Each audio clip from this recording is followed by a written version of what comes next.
Another video from the neglected test bench. This is a secondary test bench for me. I'm eventually going to move it to the same location my primary test bench is. I'll probably be in this house another year yet though. Debating that. I don't need two homes anymore. Now that I'm not, semi-retired. Anyway, this place is my internet connection. That's why I'm here for producing videos. The whole future of my channel is kind of in doubt, frankly, because I'm going to have to deal with very expensive internet up north. But that aside, this keyboard has been a champ for me. It's a Gearhead brand. Mouse still works, so I know that the USB dongle is fine. Mouse is going to go back in the other room in a minute. But this keyboard, I just quit on me. And it's been showing signs of, wear and tear. Once in a while it starts dropping characters. I have to go, I'm doing more typos than I probably really am doing, because it drops a character here and there. But this keyboard has been through so much. I mean, you can see the wear on it. The only thing really wrong with it before now is this one is kind of depressed. Actually, I've had the cap key stick sometimes too. That's been annoying. But that's not much considering how old this keyboard is and that I've stepped on it like 3 times over the years, approximately. And it's been dropped numerous times. This keyboard's been through a pretty rough life. Anyway, I have little hope of fixing it. It died right mid-paragraph. I wrote a big long paragraph on Facebook, and then near the end of the paragraph, it just quit. And it's kind of a bummer because I couldn't do anything about it. The only thing I finally figured out that I could cut and paste with the mouse. That's the only way I could save my post, and then come back and edit it later. Actually, I dragged it over to a word processor and saved it there, but all I could do is cut and paste. And I thought, how am I even going to hit return? Well, I guess I got to cut and paste it to return. That's about the only thing I could do. Or I should say, I still call it return from my Atari days. Enter key. Anyway, I'm going to do a quick opening up of this. I doubt I'm going to fix it. I just want to show you what's inside of it. Show me what's inside of it. And unless I see something glaringly obvious, I'm not going to really attempt to fix it, given its history and all. It's due. It's due for replacement. I looked at Gearhead brand on Amazon, and they don't have this keyboard anymore. And their keyboards they do have are rating about 3 stars or less. So I'm probably going to go with a different brand. But I'm probably going to get something thin like this. It's just nice to have as a throw-around keyboard. I mean, I don't even have to be in the room to use it, frankly. Although you have to see the screen, of course. It had a really good range. I think I did a video way back when of me going outside with the thing even. Probably on Hiller Stream way back. But yeah, you can see how used this keyboard is. There's like a shine to the to the keys where my fingers have polished them over the years. Anyway, without further ado, I'm going to open this up and come back. Well, that's it for the 17 or so larger screws. I've got these, is there anything under the label? Oh, there is. I gotta look under there. There's these smaller screws, though. I think I'll leave them in until I try to pull it apart. If it doesn't pull apart, I'll take them out. So maybe a little PC board or something they're holding. Yeah, no, they're gonna have to come out. I'll have to put the smaller screw down. Yeah, I don't think she's coming back together. It'd be a lot of work. Well, that's interesting, though.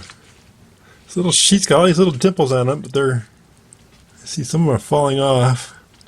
Oh, I guess the top row has these ones that are falling out. Function keys. And then the rest of these are, thankfully, stuck to the sheet to make assembly possible and not too crazy.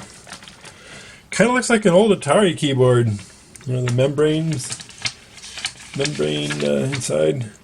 It's very much like how Atari used to do it. I'm sure a lot of cheap computers do it that way. And there's not much in here except for this little tiny keyboard. That's the whole guts of the thing. Battery holder, little PC. I'm gonna pull that PC just to see what we can see on it. Not gonna be able to see much. Little tiny chip. That's probably all there is. Don't need a whole lot to do a keyboard encoder these days. That's probably all that's on it.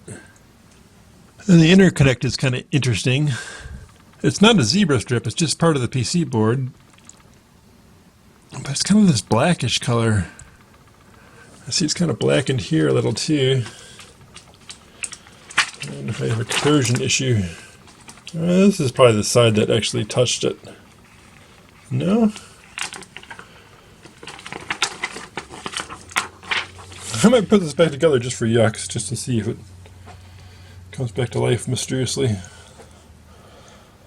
But yeah, I don't have much hope. Well, there's a lot more to this keyboard than I expected. I guess I shouldn't have expected it to be that simple, being that it's wireless and all. It needs the transmitter and etc. It's got a little crystal. It's got two cobs.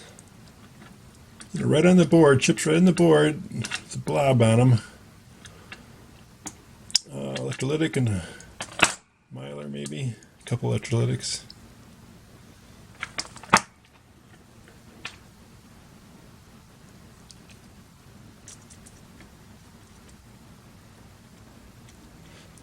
A tiny little PC board, but I can't say it's gutless. There's a lot on here.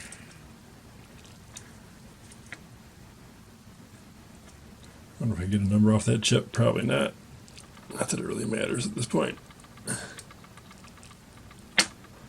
Do a quick shot of it just to see. And on the shell of the keyboard, there's a little bumper here. A little silicone bumper to put pressure on the strips. Correction, I guess, only these two screws were smaller and longer. Got kind of confused. I started going, oh, what the heck?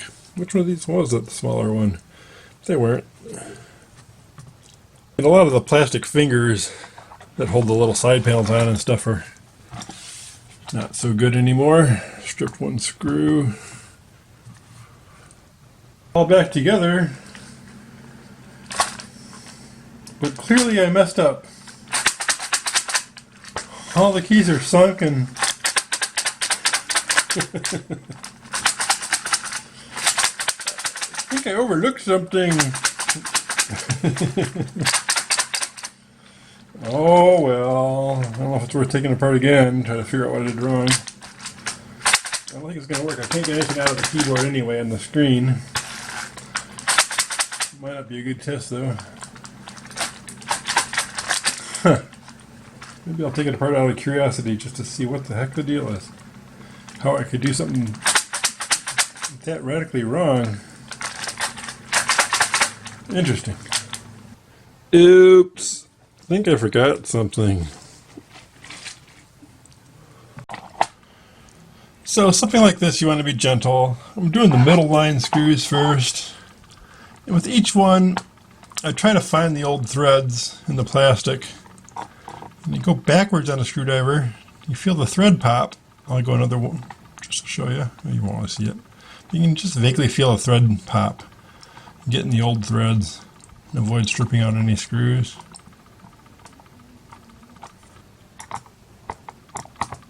Might even be able to hear the pop. Hear it? Just dropped. And it went over the thread and it fell in going backwards and then go forwards.